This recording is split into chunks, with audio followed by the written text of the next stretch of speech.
Robert, good to see you. How are you? Good to see you, Robert Saleh. Thanks for being on time. Appreciate it. As usual, on time. Kyle, good to see you. Thanks for coming. Before we start, I want to say to Kyle, yesterday in the press conference, I typed a little comment in the Zoom chat about the baby pictures in your home office. You didn't respond. You looked at the comment. You looked away. You didn't smile. I just want to say I was joking about the baby pictures. I wasn't trying to say anything about your kids. In fact, it looked like baby pictures of you. And so my question is, do you in fact have a baby picture of yourself in your home office? And if so, what a great idea. I should do that too. In fact, next time when you see me in this office, I'm only going to have baby pictures of myself because I was really cute. I was chunky. I was 9 pounds. So I looked a little different, but there was definitely a picture over your shoulder of a baby that was like photographed in 1980. So that's what I saw. And what I'm saying is, who gave you the idea to put baby pictures of yourself in your home office, and where can I meet this genius? Because I'm going to do the same thing. Really great. And the thing is, I'm not 100% sure it's you. It looks like it's you. Maybe it's your brother or something. So what I'm going to do is I'm going to take a picture and put it on Twitter, and we'll let the fans decide. So just don't be mad at me. I was joking. Okay. I was joking.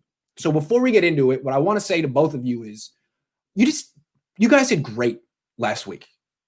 You guys were just fantastic against the Rams. Kyle, you were brilliant. I mean, you're working with a backup quarterback. It's not easy to beat the Rams with a starting quarterback. You beat him with your backup quarterback. That's terrific. You also made your backup quarterback look like your starting quarterback. That's terrific. Great job. Robert Saleh, you just destroyed Sean McVay, which is what you do for a living now. You own Sean McVay. He owes you rent once a month. So terrific. Way to go. And what I'd like to say is these quality control meetings are clearly working, because things were getting a little rough for the both of you before I stepped in and started meeting with you once a week. I filled the leadership void that was present on this team. And now you guys have won a game for the first time since October, something like that. So good for me is what I'd like to say. Let's stick with this and let's see if I can bring you into the playoffs. Like, I've done countless times in my career for so many different organizations. You're going against the Bills this week. The Bills are better than the Rams. This is going to be tough, but what you guys can pull this off. And I'm going to tell you how. Robert, I want to start with you. Kyle, I'm going to finish with you. Robert, I want to start with you. Because although you're the best coordinator in the league, you're doing an A+ job, you're going to become a head coach next season, you think you may not need my help anymore. Here's the thing. You're going up against your kryptonite this week. You did really well against any type of pocket quarterback. Drew Brees, Jared Goff, you're great. But when you go up against a quarterback who can move, sometimes things get weird. And this quarterback you're facing this week is Josh Allen. He's like Cam Newton, but younger and faster. So you got to keep him in the pocket. It's about containing him this week and his legs. Also, he has an elite wide receiver, Stephon Diggs. You got to cover him. You have to find an answer for him. Does this sound familiar? Because to me, this sounds like week 1 against the Cardinals when you lost, when you had Nick Bosa, D Ford, Richard Sherman, basically everyone but Jason Verrett. You lost because you couldn't contain Kyler Murray in the pocket in the fourth quarter, and you couldn't cover DeAndre Hopkins. Is it going to be a repeat of that? I don't think it. I mean, it shouldn't be. You know what you're facing. You've seen it countless times this year. You've lost to it. You've beaten it. What are you going to do? How are you going to contain Josh Allen? The way I look at him is he might be the most physically gifted quarterback in the league. He has the strongest arm of any quarterback I've ever seen, and he can run, but he's not accurate. He tore apart the Seahawks, which is where you came from. The Seahawks play a lot of zone defense, Robert, which is what you like to play when Richard Sherman's on the field. I understand. He'll shred zone defense because in zones, the windows are bigger. The defensive backs are reacting to the pass after it's thrown. There are just bigger windows to throw into, and an inaccurate quarterback like Josh Allen can hit those throws because it allows wide receivers to adjust and make acrobatic catches, stuff like that. Man-to-man coverage, the windows are much tighter because theoretically there is a defensive back on every cornerback's hip, and the quarterback actually has to make precision throws. Like if the defensive back is playing inside leverage to take away the inside stuff in a trail technique, you got to throw it outside. Can you do that, Josh? He's the kind of guy who can throw the ball through a car wash without the ball getting wet. He's also the guy who could miss the car wash entirely. So if you play a lot of zone coverage like the Seahawks did, you're going to get smashed. You're going to get destroyed. I think there's going to be wide open windows for him to throw to. And also when you play 3 deep, 4 underneath zone coverage, that means you're only rushing 4. And your 4-man pass rush is, tries hard. It's decent, but it's not overwhelming. And also when you rush 4, there's always one gap where the quarterback can escape and run. It's hard to contain a quarterback with only rushing 4. It's easier when you rush 5. What percentage you give? Hold on. Sorry, guys. There are some people watching. I'm going to take questions after the coaches leave. I'm talking directly to the coaches. So I appreciate you put your tip and you asking the question. I'll come back to it. Coaches, it's just the 3 of us. Forget them. Just focus on me. So, yeah, if you play like the Seahawks did, if you do what Pete Carroll did, you're going to lose, Robert. See, look at you. You're smiling at me. This is the thing about Robert Saleh. You are very diplomatic. You know what I mean? You smile, you listen. I think you sincerely listen to what I say. But you don't think you need my help. You think you're way smarter than me. And you know what? You probably are. But here's what you do. You're the kid in class who pretends he's listening to the teacher, but goes home and gets all the answers from his dad, or in this case, your best friend, Gus Bradley. You don't need to listen to me. In your mind, you're thinking, you know what? My best friend in the NFL, Gus Bradley, defensive coordinator for the Chargers, faced the Bills last week. So I can just see what Gus did. The answers to the test are there. I'm going to look at what Gus did. I'm going to call Gus up. I see that look on your face, Robert. You're going to call Gus tonight. Like, hey, yeah, I had that quality control meeting with Grant. He's a lot of fun. He's kind of kooky. He cracks me up. Gus, what are the answers? That's fair. That's fair. Okay. Gus did a pretty good job against the Bills last week. Let's see what he gave up: 27 points, but he held Josh Allen to 157 passing yards, quarterback rating of 88. What was Gus Bradley's problem? Couldn't stop the run. He gave up a rushing touchdown to Josh Allen. He gave up 82 rushing yards to Devin Singletary and 59 to Zach Moss. I know why you're confident.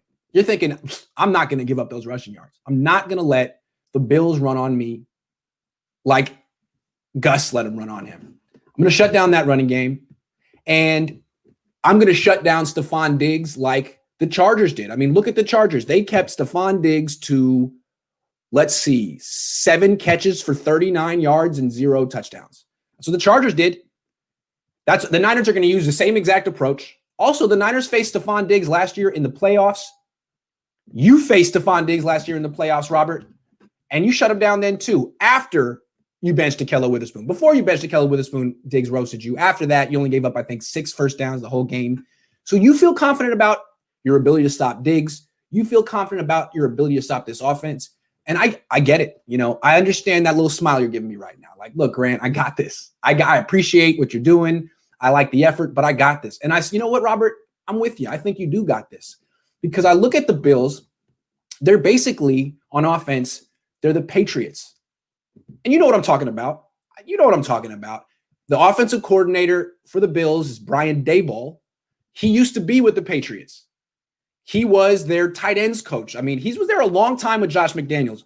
He was their offensive assistant in 2013, their tight ends coach from 2014 to 2016. Then he went to Alabama for a year. So he's a lot like Josh McDaniels. And this offense is constructed like that Patriots offense is, with, Josh Allen is the Cam Newton figure, who is the engine of everything. He throws, he runs. He's terrific. You faced that offense this year. You destroyed it. You freaking destroyed it. You did. Now, Josh Allen's better than Cam Newton is now, but your players have seen it. Your plan against that team works. The only difference really between the Patriots and the Bills on offense is Stephon Diggs. The Bills have an elite wide receiver, and the Patriots don't. So you have to have an answer for Stephon Diggs, but you have Jason Verrett, you have Richard Sherman. Both guys are playing really well. The guy who really got picked on by DeAndre Hopkins week 1 was Emmanuel Mosley. I see why you're confident. I think your defense is going to play really well, so I appreciate you humoring me and coming to the meeting and letting me talk to you first. I got it. You got a plan. Gus is going to help you. God love you. Good luck. Kyle, let's talk about you. Theoretically, your job is easier in this game because the Bills defense isn't that good. They rank 27th against the run, right? And you look at that and you're like, oh, okay, here we go. I am going to run the ball 45 times like I did, to teams last year. I'm just going to run this team out of the stadium. I don't think it's going to be that simple, Kyle. I mean, they know what you know. They know their numbers. They know what your game plan is going to be. They know you're going to run the ball. They're going to come out and try to sell out and stop the run. They're going to stack the box, and they're going to dare Nick Mullins to beat him. And they're going to see how much confidence you have in Nick Mullins and the offensive line. So you're going to have to get this defense to back off. And you always do a good job of that when Jimmy Garoppolo is the quarterback. For whatever reason, teams respect Jimmy, and they never treat him like he's Nick Mullins, even though they're the same quarterback. They are the same freaking quarterback, basically. One guy just has a sturdier jawline and more experience and is a little older. When Jimmy Garoppolo's in the game, teams play the Niners pretty straight up. Now, usually when Jimmy Garoppolo's in the game, he has the full complement of weapons. George Kittle, Deebo Samuel, Brandon Ayuk, Emmanuel Sanders, whatever, everyone. Nick Mullins usually doesn't. He's not going to have George Kittle in this game, but he's going to have Brandon Ayuk. He's going to have Deebo Samuel. He's going to have all the running backs, I think. So, Kyle, what you got to do is find some ways to back this defense off early. And I got a stat for you. This season, Nick Mullins' quarterback rating on play-action passes is 109. His quarterback rating on non-play action passes is 79. He needs the help of misdirection and play action. But you know what? Which quarterback doesn't? Which quarterback in the league doesn't need the help of play action? Like 7 of them? Okay. So you don't have one of those 7 quarterbacks. You do have a guy whose quarterback rating when given a play action pass is 109. So you didn't give him many play action passes against the Rams, and I get that. You're going against the best defensive line in the league. Play action passes are long developing. They're like 9-step drops. Quarterback has to turn his back. Sometimes he could turn around and get hit before he fully gets his head around. Maybe he fumbles. Aaron Donald's the kind of guy who could blow up those plays. I get it. The first play of the game that you called, you had Nick Mullins in the shotgun. I get it. This is not the same defense. It's not the same pass rush.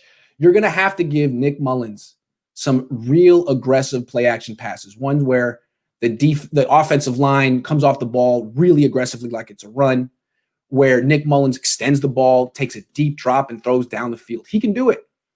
Some of his best throws against the Rams were those. And I saw what you did. You waited until the second half when you tired down that defensive line a little bit so they couldn't just tee off. And then you called your play action passes and they worked. You had one deep to Richard James, I believe, one deep to Deebo Samuel. They're there. Nick Mullins executes those plays really well. He's very comfortable turning his back to the defense, snapping his head back around and making throws down the field. He's good at it. You should call those plays for him. You can't ask him to just drop back and in the shotgun and dice teams up like, Jimmy does sometimes. Jimmy's not the most comfortable in the shotgun. He comes from New England where he just takes a little snapshot of the defense, makes a pre-snap judgment of where he wants to go, gets the ball, boom. That's not really Nick. Nick is a play-action quarterback. Give him the play-action passes, Kyle. And look at you. You're just like Robert. The difference is Robert is diplomatic enough to smile and nod and pretend like he's listening. You are like looking at your phone. You're like looking out the window. You're like looking at the wall. Why? Because like Robert, you think you're smarter than me, and you probably are. Although I went to UCLA, and I got a 33 on my ACTs. What'd you get on your ACT, Kyle? What'd you get on your ACT, all right? I just want to know. All right? I got a 4.5 my senior year in high school, okay? I took AP U.S. History and got a 5 on the AP U.S. History test. Ask me about anything from 1850 to 1879. I'll tell you. I will tell you. So, yeah, you're smarter than me about football. And the other thing is, like Robert, who's going to leave and get all the answers for the test from Gus Bradley, who played this team last week, you're just going to call your dad. Now, he didn't play Brian Daboll or Sean McDermott recently, but your dad's very smart. He has 2 rings, and I get it. Both of you feel like you have the answers to the tests already. I just want to remind you that you were losing until these quality control meetings started. That I'm the real MVP of this team. So, Kyle, I know you're going to have a good game plan. Just remember that all those run plays that you think are going to work against the Bills may not necessarily work, because the Bills don't respect Nick Mullins as much as you and I do. You're going to have to make them learn who Nick Mullins is. You're going to have to show them who Nick Mullins is. And that doesn't mean come out first play of the game, shotgun bombs away like you did against the Eagles. Don't do that. That's not it. I'm talking Jimmy Gimme galore. If they want to stack the box and take away Raheem Mostert, throw screens to Deebo Samuel all day and Brandon Ayuk. Okay? There's a lot of ways that you can get around a stacked box, but eventually you're going to have to throw the ball down the field, and I'm suggesting doing it off play action. Like move the pocket, bootlegs. When was the last time you let Nick Mullins roll out of the pocket on a bootleg play action pass? He can do it. I've seen him do it. So, Kyle, that's all you got to do. I think you guys are going to win this game. I really do. You know why? Because I just told you what to do. I just gave you the answers. Now go call Gus, go call Mike, see what they say. But remember, I just laid it out for you. It's not too tough. Robert, you got this. You're going up against the Patriots offense once again with a better wide receiver. You got this. And then, Kyle, you're going up against a team that can't stop the run. It's going to overcommit to stop it. It's going to be really, really vulnerable to the play action pass through the air. Just pick your spots. Pick your spots. Not the first play of the game. Let Nick Mullins get into the flow of the game, because, as much as you and I like him, he's not quite John Elway yet. He's not quite Steve Young yet, right? He's Jimmy Garoppolo. You know how you hold Jimmy Garoppolo's hand because you have no confidence in him? You got to hold Nick Mullins' hand too. Because even though Nick Mullins is really good, he's still young. He needs your help. This game comes down to you more than Robert. Robert's going to shut down this Josh Allen offense. I know he is. You're a little inconsistent this year. When you're on, you're the best coach in the league. When you're off, you're like, a good coach. A good coach who's held back by a lot of injuries and stuff. Don't be the good coach who's held back by injuries. Don't be the PG-13 coach who's given it his best shot, gosh darn it, and if things don't go his way, well, darn. I want you to be the rated R coach, okay, who people don't really know if they're rooting for yet, if people don't really know where he's coming from, and don't know what he'll resort to win the game. I want you to be that, okay? Okay? The Bills, man, they're just a bunny. They're just a bunny in the corner, and you're a freaking bear, man. You're a bear, okay? With these freaking claws. And you got these freaking claws, and the bear's just shivering in the corner. You got these freaking claws, man. You're like, with these claws, how do I kill the bunny? How do I kill the bunny with these freaking claws? I don't know what to do. That's you, Kyle. Kill the bunny. Kill that bunny, okay? All right, you guys are good. Thanks for coming. Meeting over. I'm going to stick and answer questions with all the people who were watching. Robert, Kyle, good luck. Take care. All right. Now the quality control meeting is over. Now it's just question and answer time. What do you guys want to know? What do you guys want to know? Do I have to watch the whole game this week, or should I fly to Arizona, Jed? You think Jed's not in Arizona?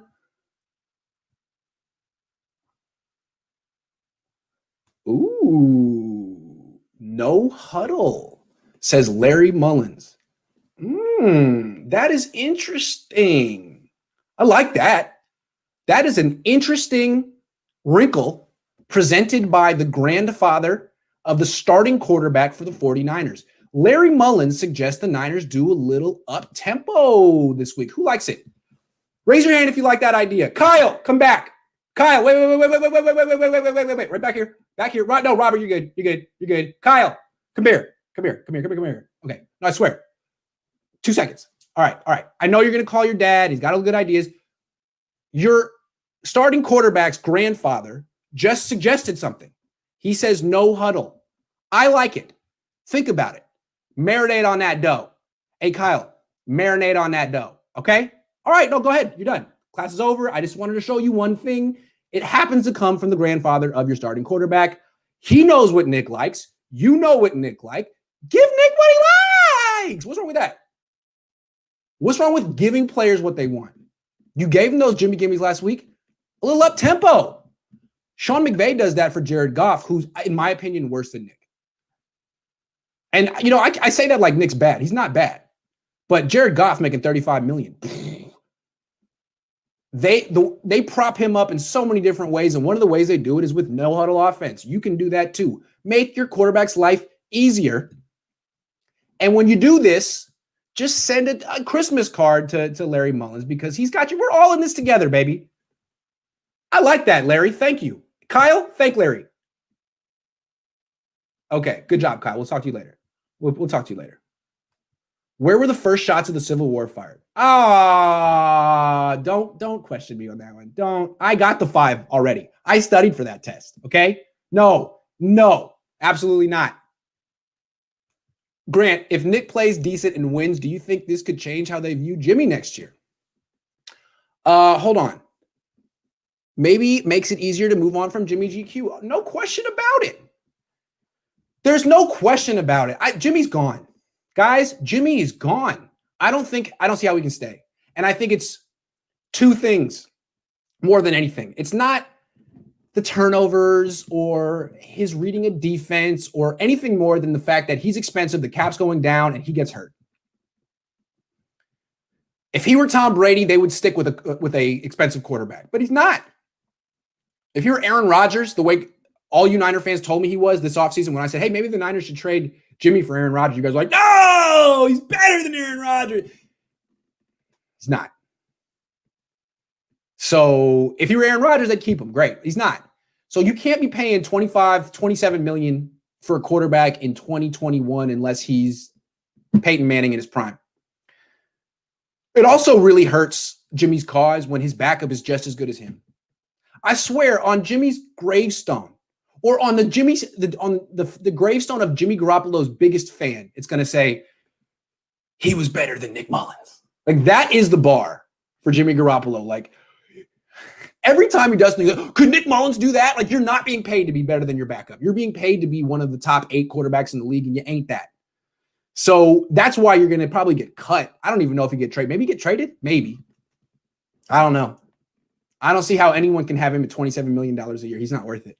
He'll cripple your team, especially. I mean, right now he's making like 12% of the cap. Next year, when the cap goes down, he'll be making like 15% of the cap. You can't win with Jimmy Garoppolo making 15% of your cap. You can't win with him making 10%. Last year he was making 8%. I think that's the threshold for Jimmy. 8%. That's fine. I'll pay a guy 8% of my cap if he's really good. More than that, you got to be a combination of Y.A. Tittle, Sid Luckman, Brett Favre, Steve Young, Joe Montana, and Michael Vick just thrown in there a little bit too. If you're all of that, yeah, I'll give you 17% of my cap. Otherwise, I don't know, man. You got to be able to block, run, catch. You got to be Taysom Hill is worth 17% of your cap, and no one else.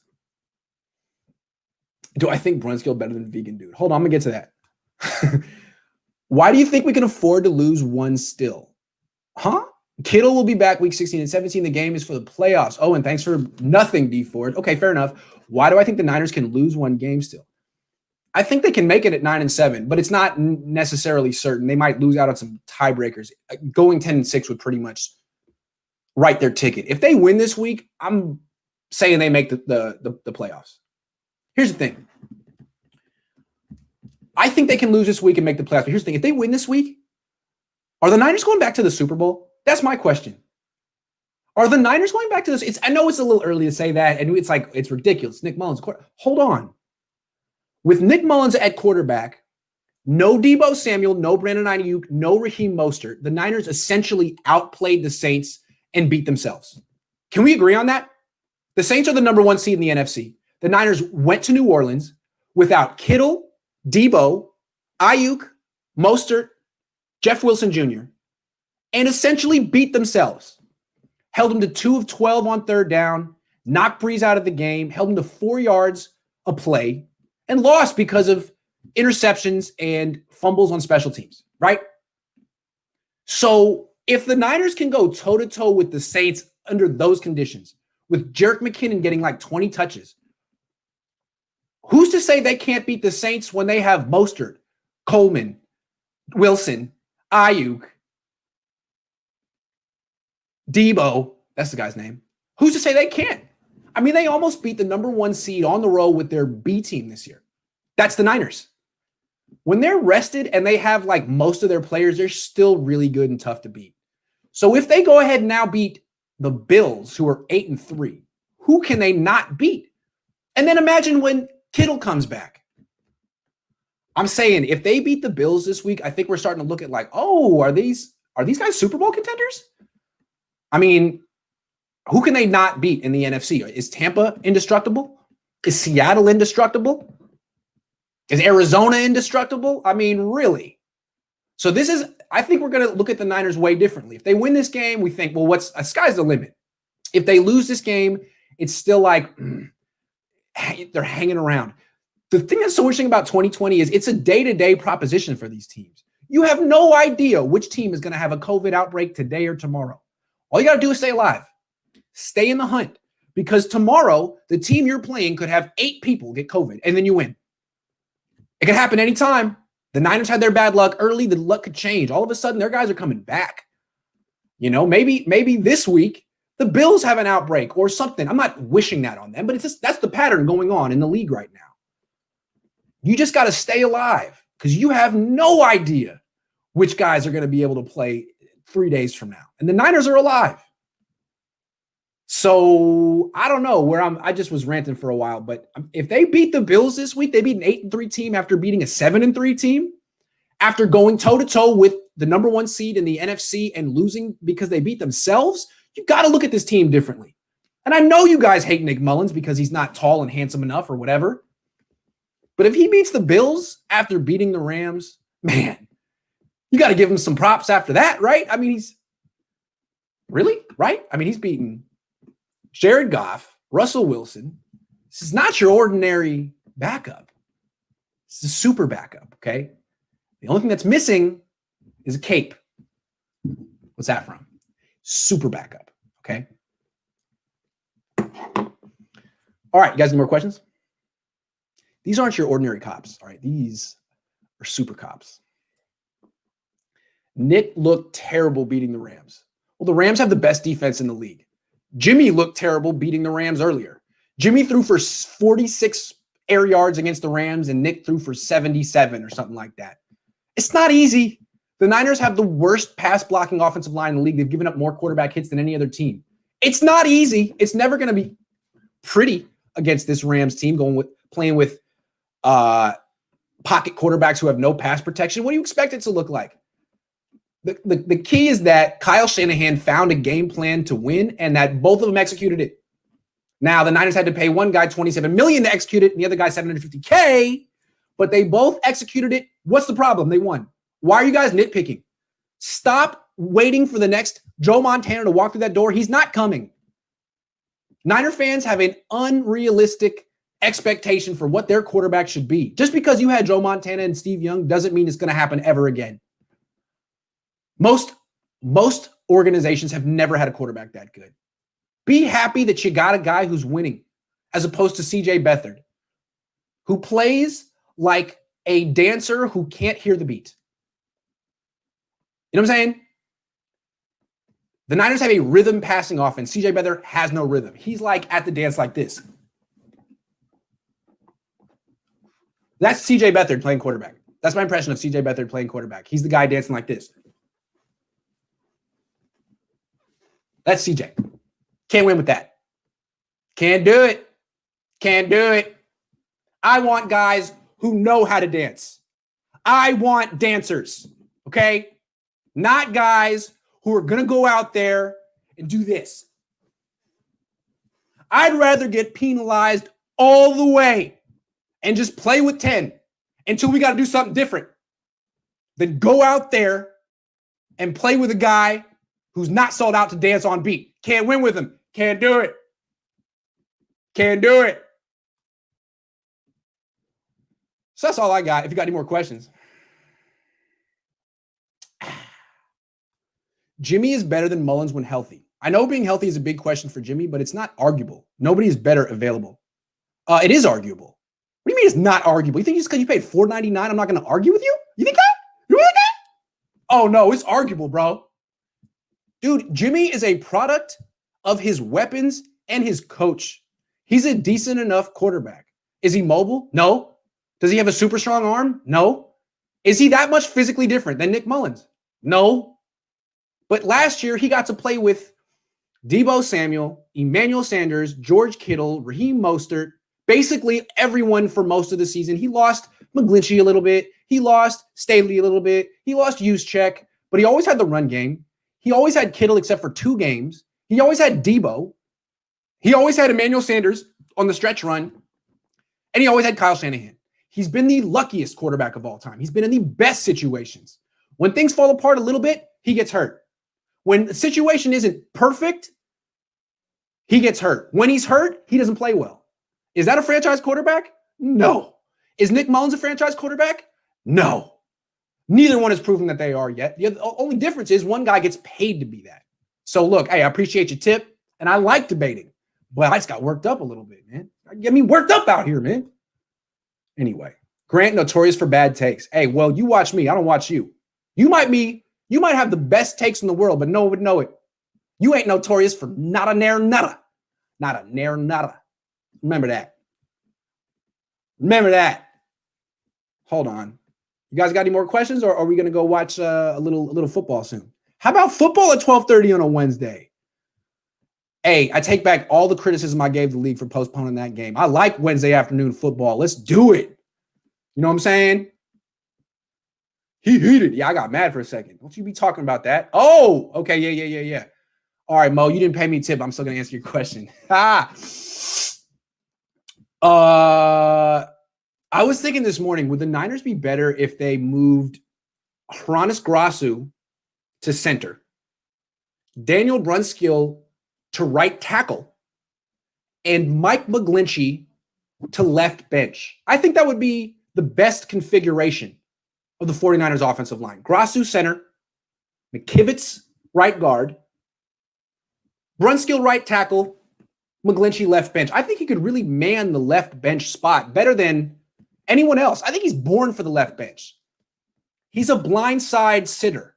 He's really good at protecting the blind side of the sideline. He's great at that. I think that's how you use him. That's his role.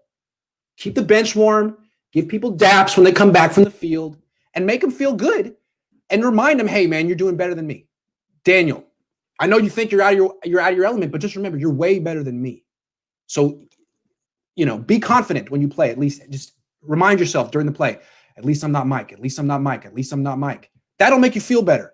Because when I'm out there, I'm like, man, I'm still Mike. Man, I'm still Mike. I'm still Mike. It's tough. Because I can't not be me. And me, I'm just terrible.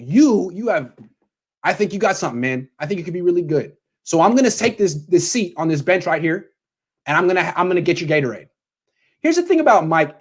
Do you feel like I'm being a little too harsh on him? He bugs me. Sometimes I feel like I'm too harsh on players like Pettis. I honestly man, I needed to stop with him. That guy, he could get a twitch or something. Like, he's a kid. I got to leave that guy alone. McGlinchey, he's a captain. He's a first-round pick. He's going to make millions and millions of dollars in this sport, and he's not good. And he talks down to his own teammates. You can see him do it. There was a play against the Rams where Colton McKivitz made a mistake. It was a run play. McKivitz and Brunskill needed to double-team Aaron Donald. And after McKivitz got that initial double-team block, he would climb up to the second level and block a linebacker. That's how you do it. McKivitz whiffed. He went right past Donald.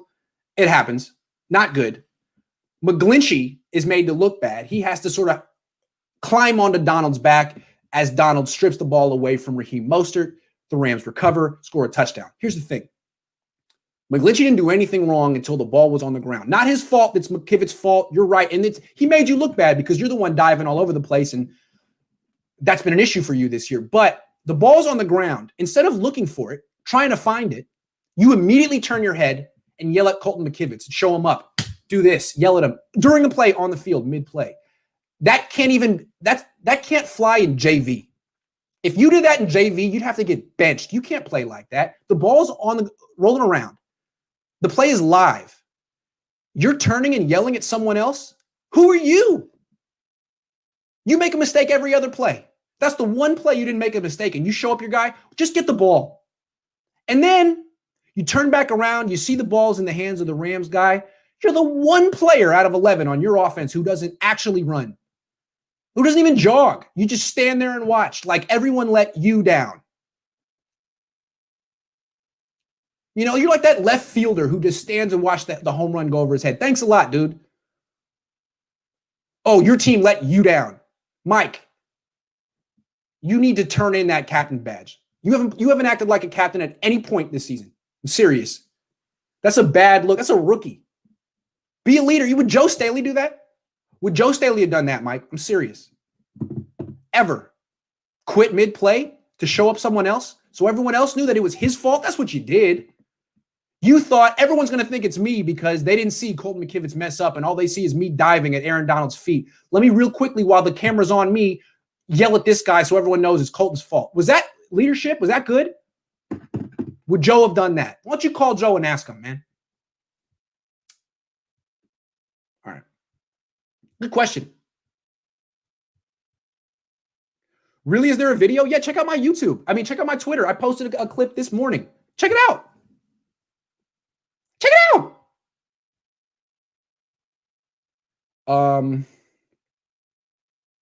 Hold on. Missed my question earlier, but do you think who wins between Cards and Rams?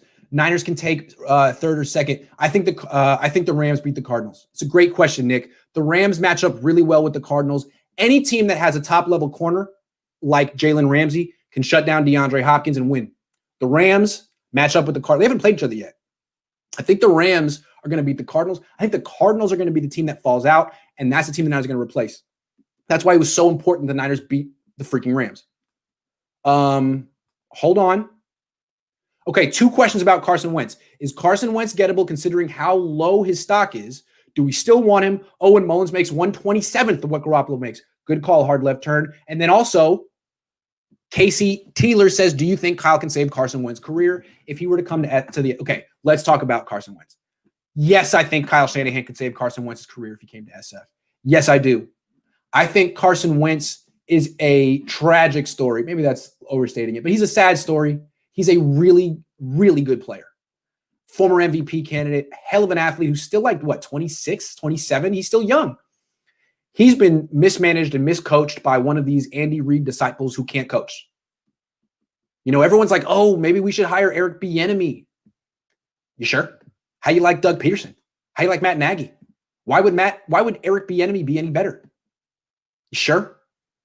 So what I see is an organization that couldn't coach or develop a good player. And they broke him.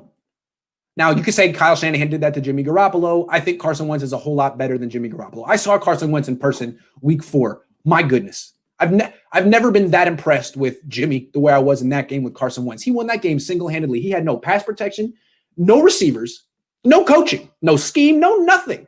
He just went out there and basically played playground football and beat the Niners, beat Robert Saleh. Made a throw to Travis Fulgham to win the game. It was unbelievable.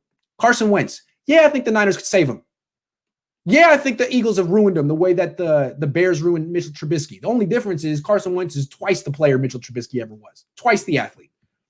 Both ruined by the same inept coaches from the same fruitless coaching tree. Andy Reid, you're great, but you are the Bill Belichick of offensive coaches because all of your disciples stink, or the ones that you promote.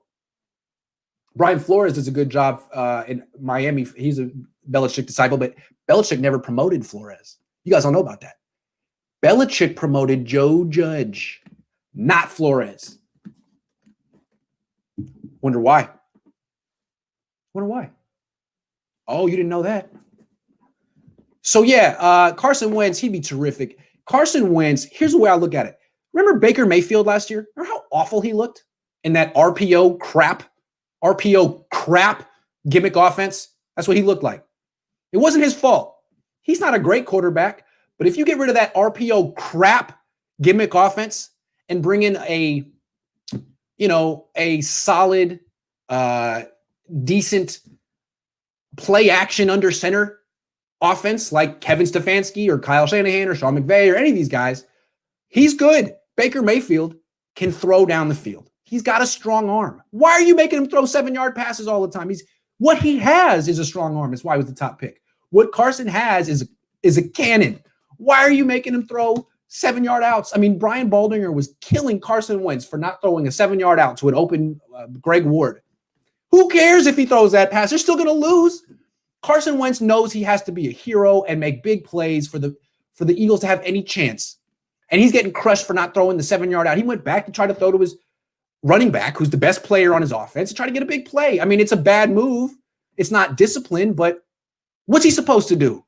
If he just throws the 7-yard outs and loses that way, then you say he's not a competitor. He's not tough. He doesn't care. He cares. Anyway, the thing is, he's not leaving Philly. Look at the contract. They're stuck with him. What Philly needs to do is fire. Ooh, my voice cracked. Ooh, that was bad. I felt like I was back in middle school for a second. Whew. See, that's why I'm never going to make it in television. My voice cracks. Oh, they need to fire Doug Peterson. First off, that's the first thing they need to do. And then they need to hire a new coach who can actually coach Carson Wentz. They got to not give up on Carson Wentz. They got to coach him. They got to try harder. You can't give up on a player who's done that much good stuff. Now the Niners can give up on Jimmy Garoppolo because there's an out in his contract and they're not tied to him. The Eagles don't have that luxury. They have to keep trying with him. So what you do is you get rid of the coach who stinks and you hire anyone else. Do you hire Robert Saleh? It couldn't hurt. Why not? Now, the thing about Robert Saleh in Philly, I don't know what voice I'm doing right now. The thing about Robert Saleh in Philly is if I'm hiring him in Philly, the question is, well, who's your offensive coordinator and quarterback coach? Because that's the issue here. We need to get this, we need to turn this guy's career around. And I think probably the reason Robert Saleh didn't get the job in Cleveland last year is because Cleveland felt like Stefanski could help Baker Mayfield more than Saleh could, and turning Baker Mayfield's career around was the most important thing because they're invested in him. Maybe the same thing applies to the Eagles. But I think, honestly, if they hired Robert Saleh and just brought in like a Gary Kubiak or someone like that, just anyone who's competent and has a play-action passing game, Carson Wentz would be great. So that was a really long answer. I don't know why. I don't know what happened to my voice there for a while, but are you guys yelling? Why are you guys always yelling at each other? Can you guys play nice? Hold on. Kevin, you're on timeout. Everyone says you got to go on timeout. You're on timeout. You're out. I don't know what's happening here. I'm doing the Batman. That was the Batman voice. And you know what? People say that Dark Knight is like the greatest movie of all time. But I think that the entire Christopher Nolan Batman series is almost ruined by the Batman voice. I mean, God, can you get through any of the Batman voice in those movies and not laugh? Christian Bale. Dude, someone needed to tell. How famous was Christian Bale that no one on set can be like, dude, we're cracking up on set every time you do that. It's not working. It sounds ridiculous. You please stop. It's only going to get worse as time passes on. And there were 10 years and 20 years past the movie. And people were like, oh my God, everyone liked this? Why is he talking like that? Christian. That's how you know someone's way too famous. No one can go up to him and be like, Christian, that voice is ridiculous. I'm peeing my pants listening to you. You're not having the desired effect. The effect you're going for is not coming through. Keaton started a Batman voice. Yeah, but his was a little bit better, I want to say. Michael Keaton's a good actor. So was Christian Bale. But Michael Keaton was great. And one of the reasons my favorite Quentin Tarantino movie is Jackie Brown, even though it's like the least iconic of his movies, is Michael Keaton's in that movie. And he's great. He's just like a little side character. He's one of the feds who's trying to get Jackie Brown. He's so good in it. He's like the original Pete Carroll. He chews his gum aggressively in Jackie Brown. He's like 45-year-old Pete Carroll in 1997. I like Michael Keaton. Kill Bill. I don't know. My thing with Quentin Tarantino is that he has nothing left to say after Pulp Fiction. So Jackie Brown, he did a great interpretation of Elmore Leonard's book, Rum Punch. Elmore Leonard's my favorite novelist. And to Quentin Tarantino's credit, Jackie Brown is better than Rum Punch. He improved Rum Punch, which is an A+ book, by focusing it on Jackie Brown, making her black. She's white in the book. That's brilliant. It adds depth to her character. And focusing it on her is key as well, because she's not all about her. It doesn't start with her in the book. And also the soundtrack. The Quentin Tarantino soundtrack was the best. All the doo-wop the Delphonics. The Delphonics are all up in Jackie Brown. It's just so good. All that flavor in Jackie Brown. And then after that, he kind of like, well, I'm a big fan of kung fu movies, so I'm gonna make some knockoff kung fu movies. Yeah, they were cool. When they're on TV, I'll watch them sometimes because I like the actors in them, and Uma Thurman's cool. But he had nothing to say, and now he makes historical fiction movies about the Holocaust and slavery, and he turns the Holocaust into Westerns where some superhero who looks like Brad Pitt comes and saves a bunch of Jews. Like, I mean, it's a romantic thought, but that's not how it went down. And I think it's kind of, I'm not really into it. I don't know. I mean, it doesn't offend me as a Jewish person, but I'm just like, You know what I mean? Like, Inglourious Bastards, like, would have been cool if that existed and they actually made a difference, but, it didn't. And really what happened where we just got slaughtered. So I don't see the point. I really like Jackie Brown in his first 3 movies, though. That guy had something to say. He definitely did. But you know what? Most artists fall off. Like, someone was asking me about Too Short and Mac Dre. Mac Dre never fell off, but he died. So he might have fallen off. Too Short hasn't made a good song since he made 19,999 in about 10 years ago. Blow the Whistle was great too, but that was 16 years ago. Or no, that was 14 years ago. So Too Short fell off. Everyone falls off. This happens. If you got 3 classic movies in you, good for you. Good for you, Quentin. And if you keep making, mediocre movies because they make you money, well, I'm not going to knock you. Keep making money, but I'm not going to pretend like they're that great. I mean, the most recent one he made was like Once Upon a Time in Hollywood. It was okay. It was like really long. And, what are you going to do? He had more to say when he was younger. Maybe I'm going to be whack making terrible YouTube videos when I'm in my 50s. And everyone's like, God, Grant fell off hard. Remember when Grant was edgy and cool and funny? Ooh, I hope that doesn't happen. The one person who never fell off and really managed his career perfectly is Dave Chappelle.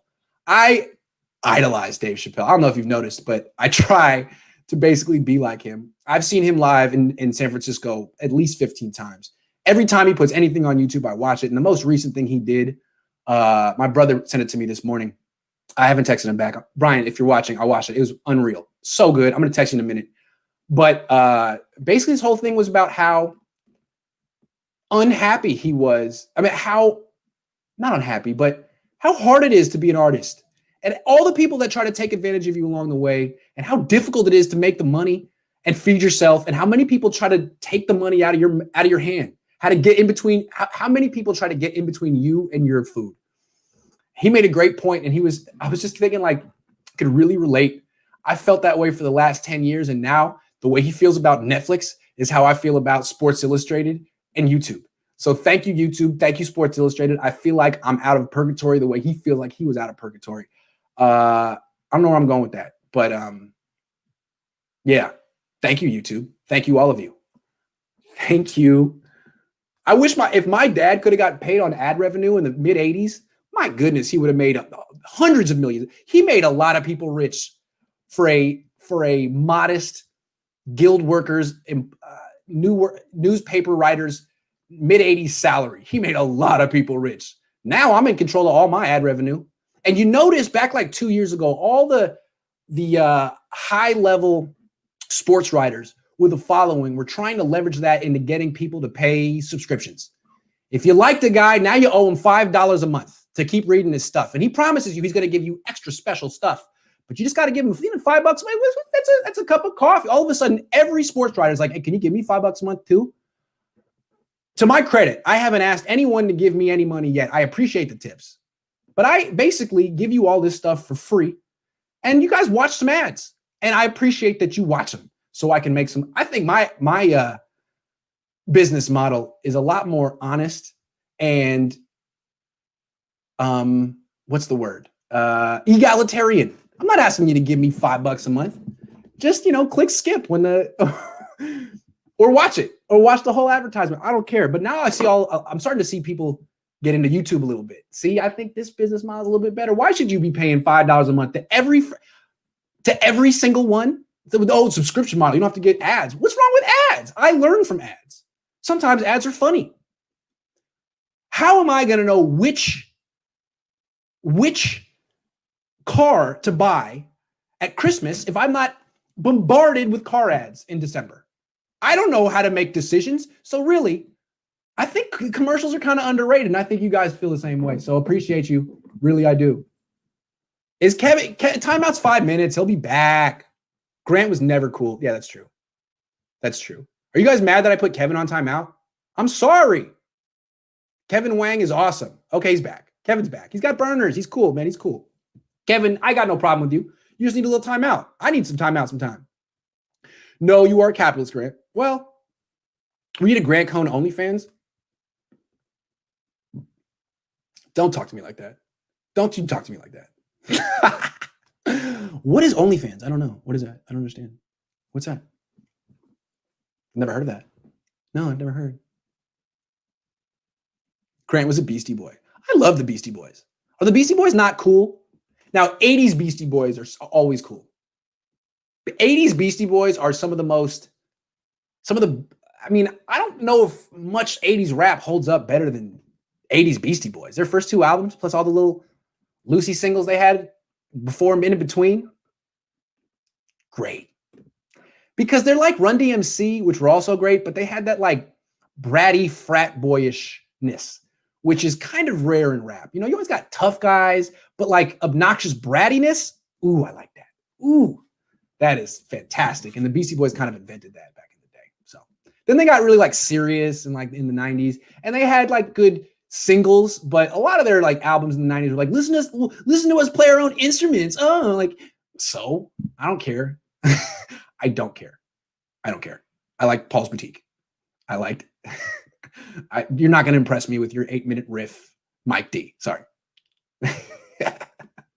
Can you play your favorite Mac Dre song before you leave? I wish I could play little music drops, but then I couldn't monetize this on YouTube because of copyright. So no. But my favorite Mac Dre song of this month is Doing What I Do. So if you want to search that up, it's called Doing What I Do. I like that song. And if anyone remembers Trill TV, which was, remember back in the day, there was Cribs, and it was like, if you were on Cribs, you were really famous. But a lot of times, like Cribs would kind of pick and choose, and they were never going to put Mac Dre on Cribs because he wasn't like nationally famous. So he made his own. It was called Trill TV, and it was basically a look into his life. And the first scene is him sitting on the diving board of his pool in his backyard, probably in like Vallejo or something, like some house that's probably like $400,000. And he's playing with remote control speedboats, little tiny ones. And they're like doing donuts and stuff. And he's got like his whole like crew like standing around watching. And they got that song playing as like the thing is doing donuts. It feels like a Chappelle Show skit, but it's real. It's so good. And I love that song. So when you're doing something really silly, like, making a sandwich or, walking down the street, I like to have that song as my soundtrack. I'm doing what I do. I'm just doing what I do. See, that's the thing I think people don't understand about rap. It's supposed to be the soundtrack to your life. It's not that serious. It's the soundtrack to your life. And there's always an occasion for songs. So I don't know what you listen to when you walk down the street. Maybe you're listening to I wanna hold your hand. Maybe that's what you like. But me, I'm just doing what I do. I'm just doing what I do. So have a good time. Have a great day. Let's go watch some football. I'll be around because I'm just doing what I do.